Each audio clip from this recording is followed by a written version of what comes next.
24 के बदले 124 लोग भारत के बहादुर जवानों के, भारत के तीनों सेनाओं के द्वारा संयुक्त रूप से की गई कार्रवाई में इतने 124 से अधिक आतंकवादी मारे जा रहे हैं।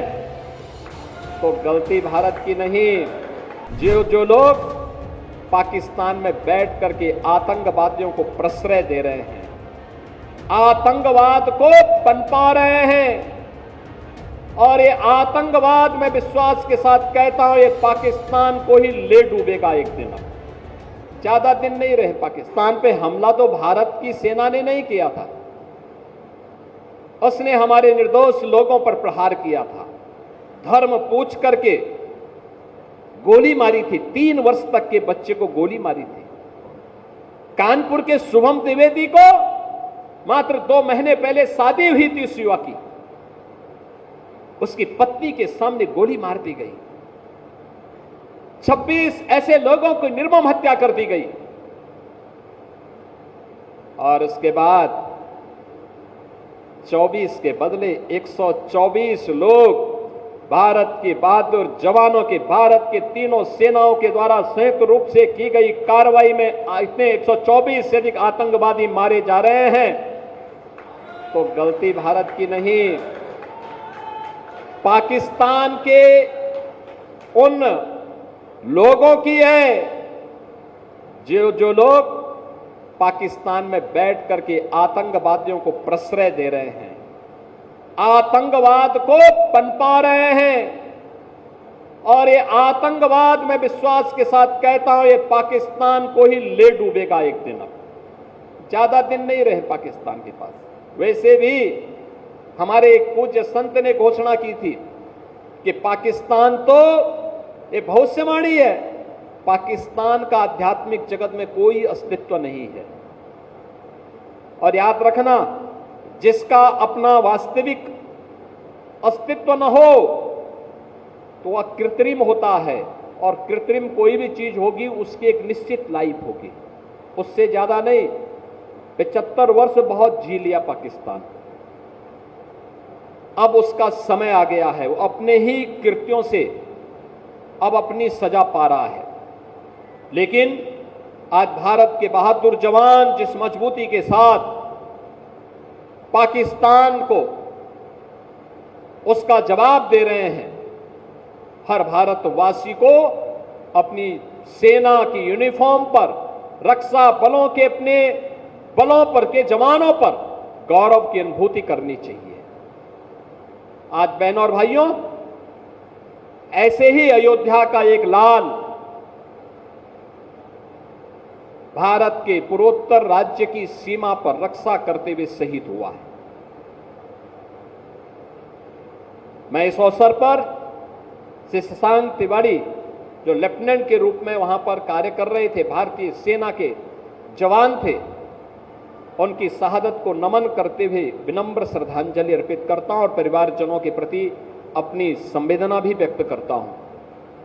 हमारी सरकार ने तय किया कि हमारी सेना हो या अर्धसेना, देश की सुरक्षा के लिए या आंतरिक सुरक्षा के लिए जो भी जवान शहीद होगा, सेना अर्धसेना बल के लोग तो उस परिवार को सहयोग करेंगे ही, हम राज्य सरकार की तरफ से भी उस परिवार को 50 लाख रुपए की नगद सहायता देते हैं, परिवार के एक सदस्य को सरकारी नौकरी भी देते हैं, और साथ साथ उस जवान की स्मृति को बनाए रखने के लिए स्मारक का निर्माण भी हम लोग करते हैं। भाइयों, हमें इस बात को याद रखना होगा कि सनातन धर्म के कारण ही हमारा वजूद है, हमारा अस्तित्व है। हम सब कुछ स्वीकार करेंगे, लेकिन अपने देश और अपने धर्म के खिलाफ कुछ भी स्वीकार नहीं करेंगे। यह हमारा संकल्प होना चाहिए। श्री राम जन्मभूमि, श्री हनुमानगढ़ी, हमारे पूज्य संतों के आश्रम, हमारे मठ मंदिर, हमारे पूज्य संतजन, इस सनातन धर्म के स्तंभ हैं, सनातन धर्म के आधार हैं। इनका सम्मान होना चाहिए। इनकी गरिमा और इनके गौरव के विरुद्ध कोई भी आचरण स्वीकार्य नहीं होना चाहिए। और इसीलिए डबल इंजन की भारतीय जनता पार्टी की सरकार पूरे देश के अंदर विकास को विरासत के साथ जोड़ करके कार्य कर रही है। विरासत जो भगवान राम की है, विरासत जो भगवान श्री कृष्ण की है, विरासत जो बाबा विश्वनाथ की है, विरासत जो हमारे पूज्य संतों की है, और विरासत की उसी व्यवस्था को आगे बढ़ाने के लिए आज आप देखते होंगे अब हम लोगों ने अयोध्या के साथ साथ विंध्यवासिनी धाम में भी काम प्रारंभ किया, वहां भी एक भव्य कॉरिडोर दे दिया है। प्रयागराज में भव्य और दिव्य कुंभ आपने देखा होगा, कितना भव्य और दिव्य कुंभ हुआ था। सनातन धर्म का आयोजन इतनी भव्यता के साथ होगा और दुनिया की कोई माई का लाल उस आयोजन में विघ्न बाधा नहीं डाल पाएगी। यह भी हमारा संकल्प था।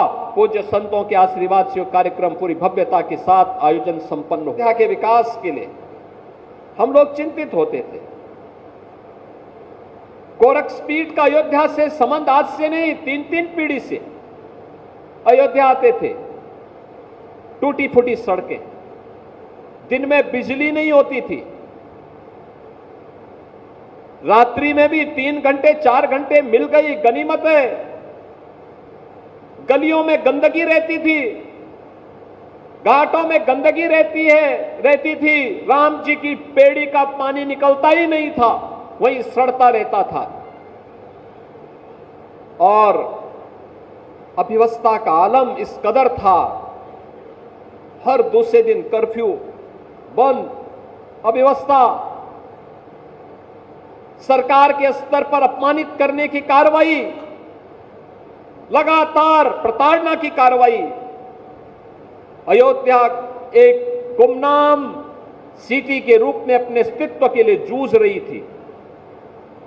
आज ऐसा नहीं है। याद करिए, जब पहली बार हम लोगों ने अयोध्या धाम में 2017 में दीपोत्सव के कार्यक्रम के साथ हम जुड़ने के लिए आए थे। मेरा विश्वास था ये दीपावली तो अयोध्या ने दी है दुनिया को, भारत को दिए सनातन धर्म का प्रमुख पर्व और त्योहार अयोध्या ने दीपावली के रूप में दिया है। और भगवान श्री राम ने विजयादशमी का पर्व भी लंका विजय के उपलक्ष्य में इसी अयोध्या की देन है। तो लोग जब बोलते थे कैसे होगा, हमने कहा होगा। अयोध्या का वैभव आएगा, जरूर आएगा, कोई रोक नहीं पाएगा।